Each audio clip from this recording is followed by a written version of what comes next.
Janice, I couldn't agree more. They are so brutal. You know what? It's so icy out here that the technology that we use to bring you this report right now live on air keeps going to black. So if it goes to black again, please know that I love y'all, and please know that we're not going to do you like the Sopranos did on their last episode where it just cuts to black. No, but I do want to step out of the way because I want you to still try to see these waves out here. I know. Okay, look at this.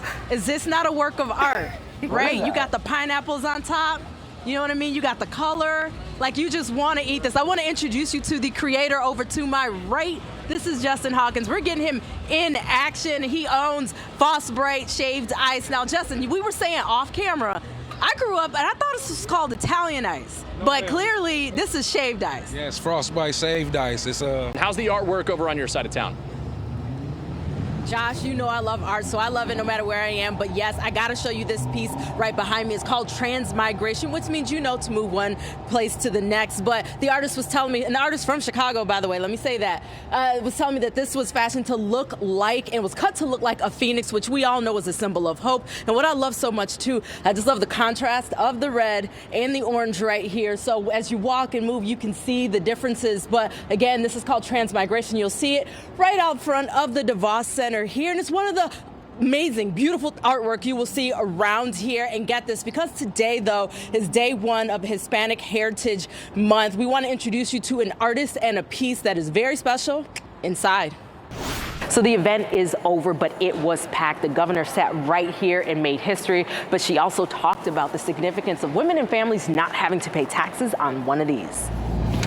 Max, you know me too well. I did not get on the motorcycle as you see behind me, but I did went to a vendor and I just asked if I can get some B-roll of them making whatever they were making, a burger, and he said as long as I can give it to you for free. And it ended up being a double cheeseburger grilled with grilled cheese, grilled onions, and grilled mushrooms. And so it was amazing. It is my love language. And right now we have team coverage. Meteorologist Reese Cole and Haley Vaughn joins us in the Weather Center. Guys, this weather is breaking my soul. Beyonce said don't do that, but this is breaking my soul. I promise sunshine is on the horizon. Officers sure being charged with second-degree murder today. Lauren. Doug and Janice, you know, I'm still here in the offices of Attorney Van Johnson. In fact, he's standing right next to me, and I'm joined by Peter Luyoya, Israel Siku, the interpreter. And you know, Mr. Johnson, I want to ask you as well, hearing that sort of the praise, hearing the thank you, what does that mean to you? Is this why you do what you do? Well, I represent people, and there are no better people than the Lila family. It's one of the oddest cases. So, Lauren, let me give it to you, because this is your backyard. This is where you work. What do we know about the family in general at this point? Michael, thank you so much for having me on this. But one thing that we do know, and it's funny, I asked the chief, Fremont police chief, that same question. What do we know about them? And he said that extended family told him that they're just a loving family.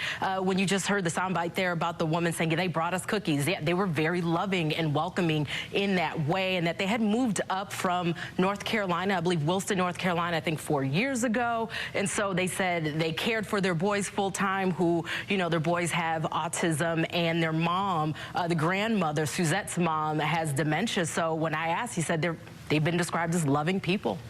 Lauren Edwards spoke with experts and is live in studio with what she's learned. Lauren? Josh, Janice, over the past few years, I've covered a number of protests, marches, and demonstrations. Some of them were peaceful, some of them not. But does this activism actually lead to tangible change? Use your First Amendment, okay?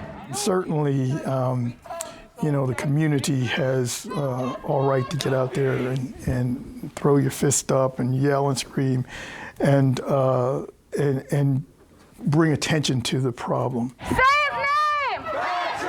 It's something that's been happening a lot lately in Grand Rapids. The thing that people use protests for the most here is to make your voices heard. On April 4th, Patrick Luyoya was shot in the head by Grand Rapids police officer Christopher Schur. Since then, protests have broken out in the city. What do we want? Justice! And the state. Now! Black Lives Matter Michigan holding this one last week on the steps of the state capitol. We are here for a peaceful protest, but peace doesn't always mean that we're just going to stand by with our arms behind our back asking for things. During these protests and demonstrations, there have been tense moments, like this one on Tuesday night at the city commission meeting. Shut it down! However, most protests and demonstrations have remained peaceful, which is what the Loyola family wants. Hundreds so far have participated. For people who want to grieve collectively and they want their voice to be heard, it's important. I mean, it's for the same reason people go to church and they sing. There is this feeling of fellowship that comes from the shared situation. No justice! No peace! GVSU professor Corey Anton says that's the best way to be heard. I think it's, from my own perspective, it is really only effective when it has, a lot of peacefulness, and it's done in good spirits of solidarity. Sit-ins, die-ins, boycotts are all forms of peaceful protests. Hands up, don't shoot! Back in 2020, following the death of George Floyd, the ACLED research group says of the 10,600 protests that happened in the U.S. that summer, 95% were peaceful. Anton says when they turn extreme or into civil unrest or violent, like what we saw in Grand Rapids in 2020, that's when the message gets muddy. Because if they go to extreme means, and oftentimes it's trying to resist what they're calling extreme means, it's so easy for critics and opponents to just call it hypocrisy. But even when things get violent, protests still serve a purpose, says Central Michigan University's Laurel Swissler. I understand the hesitancy that people have and the desire they have to sort of create categories of good protesters and bad protesters. But the truth of it is we are dealing with violent social structures. And so it's kind of a hypocritical ask to tell people who are suffering under violent oppression to be polite and quiet. Swissler says she does not endorse nor advocate for violence, but she says there's still a message behind them and they have led to change. Basically, every major social justice milestone in American history has been the result of people being in the streets. So when we think about the abolition of slavery, when we think about votes for women, women's suffrage. Along with the LGBTQ+ rights and the civil rights movement from the 1950s, Swissler says all that activism led to structural change and justice. However, experts say justice isn't always immediate. I think that the more uncomfortable people are about the protests, then the more likely they are to listen to more official pleas to make change. In Grand Rapids, Lauren Edwards, Fox 17 News.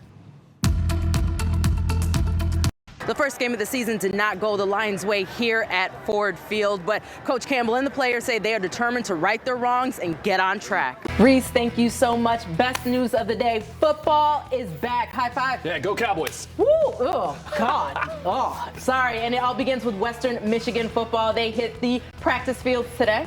Yeah, Jason Hutton joins us now with more from day one in Kalamazoo. Jason.